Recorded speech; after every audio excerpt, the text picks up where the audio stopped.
எதுவுமே இல்லையா? போட்டுக்கணும்.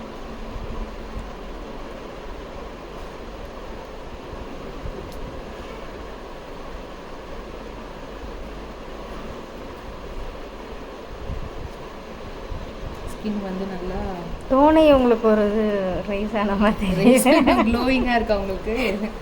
அந்த கை பிரைட்னஸ் அதிகமாக தெரியுது. இதுக்கும் டிஃபரன்ஸ் தெரியுது. தெரியுது, அதான் கேட். இதில் என்ன ஆட் பண்ண போகிறேன்னா இந்த சாஃப்ரான் க்ரீம் ஆட் பண்ண போகிறேன்.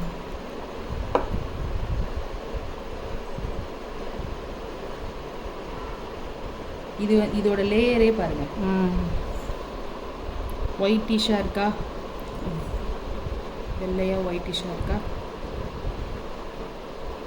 இதை அப்ளை பண்ணால் ஸ்கின்னோட அப்சர்வ் ஆகிடும். அப்படியே பட்டர் மாதிரி இருக்கா, இருக்காமா பானு? பட்டர் மாதிரி அப்ளை பண்ணதே தெரியலையா? ஸ்கின்னோட அப்படியே அப்சர்வ் ஆகிடுச்சா? இது பாருங்க, இது வந்து ஷைனிங்காக இருக்கா, வாட்டராக இருக்குது, வாட்டர் மாதிரி இருக்கா ஃபீல். இது இப்படி இருக்குது.